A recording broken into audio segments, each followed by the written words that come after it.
Rohit Kumar Verma, class 10th का class teacher होऊंगा इस साल और आपको मैं साइंस पढ़ाऊंगा। ओके, तो सबसे पहले साइंस में पढ़ने से पहले थोड़ा सा अपने को मेंटली प्रिपेयर होना है कि साइंस बहुत ही इजी सब्जेक्ट है, कोई हार्ड चीज नहीं है। और मेरे हिसाब से देखा जाए तो सबसे इजी सब्जेक्ट, सबसे सरल जो चीज है वो साइंस ही है। इसमें कुछ भी आपको ज्यादा नहीं करना, पॉइंट टू पॉइंट आपको चीजें याद रखनी है और उनका जवाब देना है।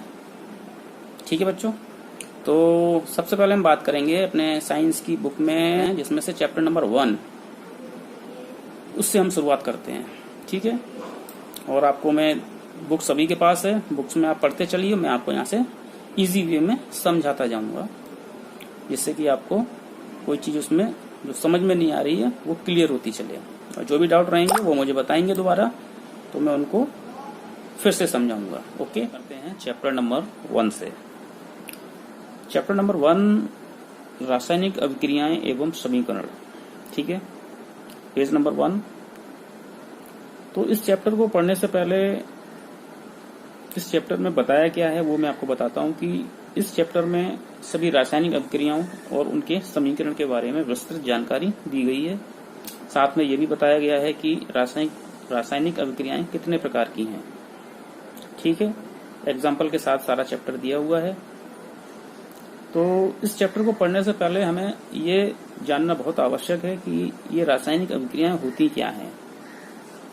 इससे पहले क्लास 9th में आपने भौतिक तथा रासायनिक परिवर्तन के बारे में पढ़ा है। इस चैप्टर में हम बात करेंगे कि जो भी पदार्थ हैं, रासायनिक पदार्थ हैं, वो आपस में क्रिया करके एक नए उत्पाद को बनाते हैं, जिनको हम रासायनिक अभिक्रिया कहते हैं। दैनिक जीवन में अगर हम बात करें तो आपने अपने घरों में कई चीजें देखी होंगी, कई एग्जाम्पल देखे होंगे जिसपे आपने गौर किया हो कि नंबर फर्स्ट तो आपने देखा होगा कि लोहे की वस्तुओं पर, लोहे की कील है या लोहे का कोई भी औजार है, उसको अगर हम नमी युक्त वायु में छोड़ देते हैं तो कुछ समय के पश्चात, कुछ दिनों के बाद उसकी सतह पर एक दूसरी परत जम जाती है, जिसको हम बोलते हैं जंग लगना। इसके साथ आपने देखा है गर्मियों के दिनों में दूध का फटना, वो भी एक रासायनिक अभिक्रिया का उदाहरण है। इसके साथ साथ दूध से दही जमना, भोजन का पकना, ढोकला देखा है आपने, खम्मड़ देखा है, इसको पकाया जाता है तो पकने के बाद और पकने से पहले दोनों में अंतर आ जाता है, उभार पैदा होता है। ये सभी रासायनिक अभिक्रियाओं के उदाहरण हैं। हमारे शरीर में भोजन का पाचन, ये भी रासायनिक अभिक्रियाओं के द्वारा ही संभव होता है। तथा हमें जीवित रहने के लिए जो प्राण वायु, जो हम सांस श्वसन विधि करते हैं, श्वसन क्रिया करते हैं, जिसमें हम O2 को ग्रहण करते हैं और CO2 को छोड़ते हैं, तो ये भी एक रासायनिक अभिक्रिया का उदाहरण है। तो अभी आपको समझ में आ गया होगा कि रासायनिक अभिक्रियाओं में रासायनिक पदार्थ भाग लेते हैं, जिनको हम अभिकारक कहते हैं, तथा इन अभिकारकों की संख्या 1 या 1 से अधिक हो सकती है। और जब ये रासायनिक अभिक्रियाएं होती हैं तो एक नए उत्पाद का निर्माण होता है, जिसको हम रासायनिक अभिक्रियाएं कहते हैं। ठीक है बच्चों, तो आपको अभी तक ये पता चल गया कि रासायनिक अभिक्रियाएं क्या हैं। ठीक है, इसके बाद आपकी बुक में क्रियाकलाप फर्स्ट 1.1 दिया हुआ है। 2-3 क्रियाकलाप दिए हुए हैं, जिसको मैं आपको समझाता हूँ, आप इसको ध्यान से पढ़ें। कोई भी रासायनिक अभिक्रिया जब होती है तो बनने वाला उत्पाद, उसमें कुछ परिवर्तन आ जाते हैं। ठीक है, जैसे कि क्रियाकलाप 1.1 में एक मैग्नीशियम रिबन को हम जब वायु की उपस्थिति में दहन करते हैं या जलाते हैं तो वो सफेद लौ के साथ जलता है तथा उसकी जो राख है वो हमें प्राप्त होती है। कहने का मतलब है कि जब मैग्नीशियम रिबन को हम वायु के साथ जलाते हैं तो एक तो उसमें अभिक्रिया हुई मैग्नीशियम प्लस वायु, मतलब O2, यानी कि Mg प्लस O2। उत्पाद के रूप में क्या बना, एक तो वो सफेद ज्वाला के साथ जला, साथ में सफेद चूर्ण जो राख के रूप में हमको प्राप्त होता है उसमें परिवर्तित हो जाता है। तो बनने वाला उत्पाद है उसका सफेद चूर्ण। ठीक है। दूसरा उदाहरण दिया है 1.3, आप पढ़ें कि जस्ते जेडन यानी कि जो आपका जिंक है उनके छोटे छोटे टुकड़ों को यदि हम सल्फ्यूरिक एसिड में डालें तो उससे उत्पन्न होने वाली गैस जो कि H2 गैस बनती है। तो ये भी एक रासायनिक अभिक्रिया है जिसमें हम कह सकते हैं Zn plus H2SO4 gives out ZnSO4 plus H2। यहाँ पर उत्पाद के रूप में दो चीजें बन रही हैं, जिंक सल्फेट बन रहा है, साथ में हाइड्रोजन गैस मुक्त हो रही है। तो बनने वाला पदार्थ का जो अवस्था है या जो उसका रंग है या बनने वाला पदार्थ गैस है, ये सभी में परिवर्तन होता है। जब भी रासायनिक क्रियाएं होती हैं तो हम कह सकते हैं कि बनने वाले उत्पाद में अवस्था में परिवर्तन हो सकता है। जैसे कि हमने देखा जिंक सॉलिड है, ठोस धातु है, और इसी क्रिया हम H2SO4 के साथ करते हैं तो बनने वाला उत्पाद H2 गैस जो कि एक गैस है अलग रूप में प्राप्त होता है। तो हम कह सकते हैं कि जब भी रासायनिक क्रियाएं होंगी तो बनने वाले उत्पाद में काफी चीजें परिवर्तित हमको दिखाई पड़ सकती हैं। जैसे कि उसकी अवस्था में परिवर्तन, अवस्था आप लोग समझते ही हैं, ठोस द्रव गैस, कोई भी अवस्था बदल सकती है, ठोस ठोस की क्रिया होकर गैस बन सकती है। ठीक है। उसके रंग में परिवर्तन हो सकता है, साथ में गैस का निकलना भी हो सकता है, और जब ये अभिक्रिया होती है तो कुछ अभिक्रियाओं में तापमान में परिवर्तन भी देखा गया है। कुछ रासायनिक अभिक्रियाओं में तापमान में परिवर्तन हो जाता है और टेम्परेचर बढ़ जाता है या घट भी जाता है। ठीक है। तो रासायनिक अभिक्रियाएं आपने जहां तक आपने अभी तक समझ पाया है कि रसायनों के आपस में अभिक्रिया करने से एक नए उत्पाद बनने की क्रिया को हम रासायनिक अभिक्रिया कहते हैं। ठीक है।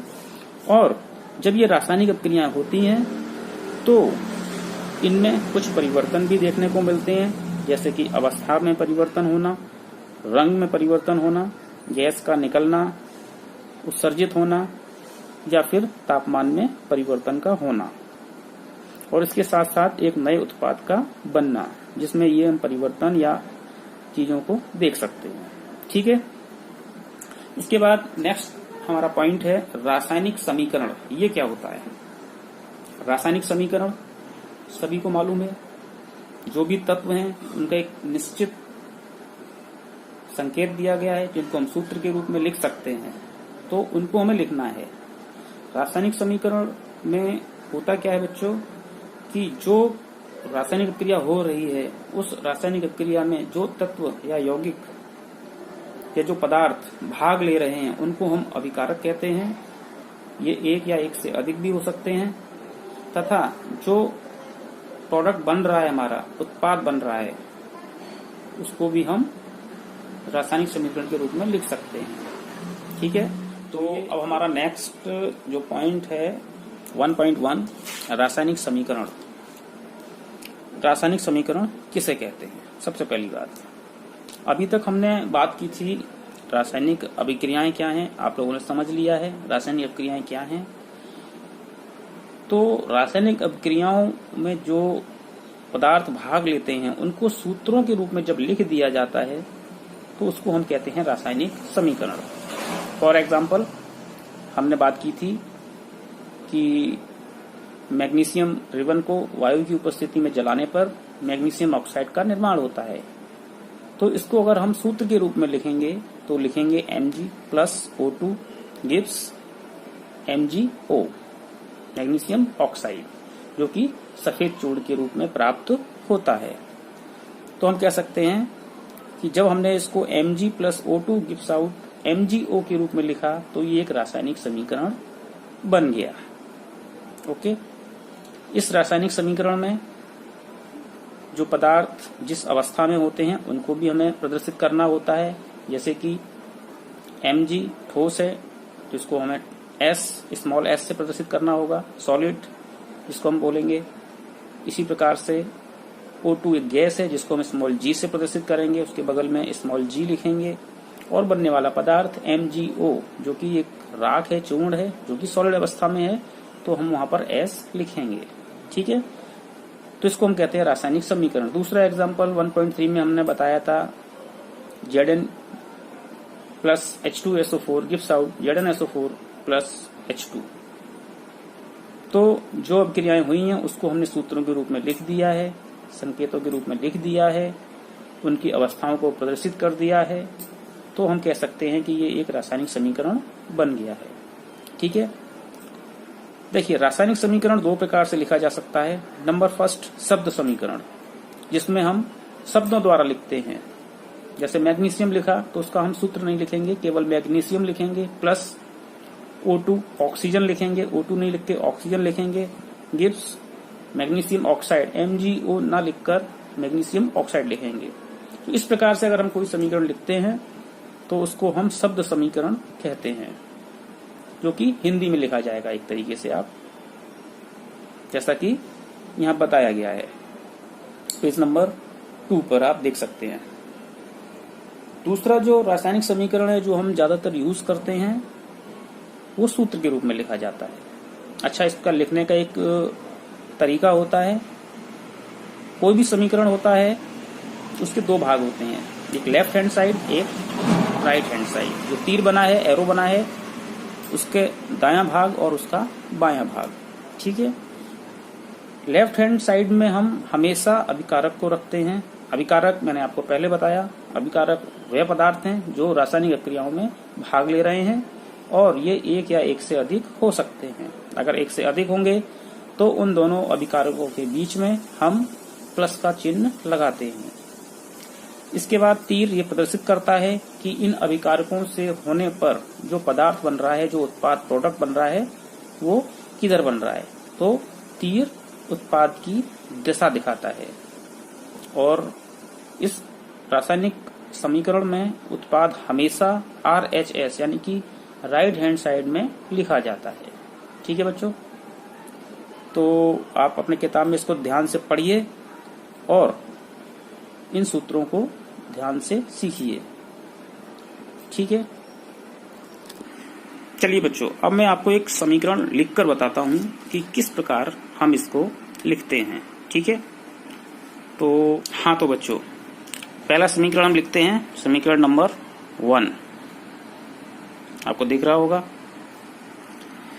इसमें हम वही अपना समीकरण लिख रहे हैं। सबसे पहले मैग्नीशियम Mg प्लस O2 को हमेशा ऑक्सीजन जो है वो हमेशा 2 एटम के साथ रहती है, इसलिए हमेशा O2 लिखा जाएगा, O नहीं लिखा जाएगा। Okay, gives MgO। ओके, तो ये एक समीकरण हो गया है जिसमें हमने बताया था Mg हमारा सॉलिड है तो S लिखेंगे, O2 गैस है तो G लिखेंगे, MgO सॉलिड है तो हम S लिखेंगे। ठीक है, तो ये एक प्रकार का क्या है, रासायनिक समीकरण है, रासायनिक समीकरण है। अब इस समीकरण में मैंने आपको बताया था 2 पार्ट हैं, एक LHS, दूसरा RHS। ठीक है, LHS वाले भाग में अभिकारक को लिखा जाता है और बीच में तीर लगाया जाता है। एक से अधिक अभिकारक होंगे तो उनके बीच में प्लस चिन्ह को लगा दिया जाता है, तीर का निशान, और तीर के निशान के बाद उत्पाद लिखा जाता है, जो कि हमेशा RH साइड में होगा। एक से अधिक उत्पाद होगा तो उनके बीच में भी प्लस का चिन्ह लगा दिया जाता है। ठीक है, दूसरा, इस समीकरण को जो हमने पहला समीकरण लिखा है Mg plus O2 gives out MgO, तो ये समीकरण तो लिख दिया हमने, लेकिन ये समीकरण अभी सही नहीं लिखा है। क्यों सही नहीं लिखा है, आप देख सकते हो कि जो अभिकारक है और जो उत्पाद है, दोनों में जो भी तत्व भाग ले रहे हैं तो उनके परमाणु की संख्या बराबर होनी चाहिए। आपने कक्षा 9 में द्रव्यमान संरक्षण का नियम पढ़ा था, जिसके द्वारा जब भी कोई रासायनिक अपक्रिया होती है तो अभिकारक और उत्पाद में ना ही बढ़ोतरी होगी ना ही कमी होगी। उसको हम आगे डिटेल में और समझेंगे। तो यहाँ पर Mg1 है, यहाँ भी Mg1 है, लेकिन यहाँ पर आप देख रहे हैं O2 की संख्या 2, यानी कि O2 के 2 एटम है और यहाँ पर 1 है। तो इस प्रकार के समीकरण को हम बोलते हैं कंकाली समीकरण। कंकाली समीकरण, ठीक है। तो इसको हमें शुद्ध करना होता है। कंकाली समीकरण हमारा अशुद्ध रूप है। इसको शुद्ध कैसे करेंगे वो हम आपको बाद में बताएंगे। अभी आप केवल समीकरण का लिखना सीखें।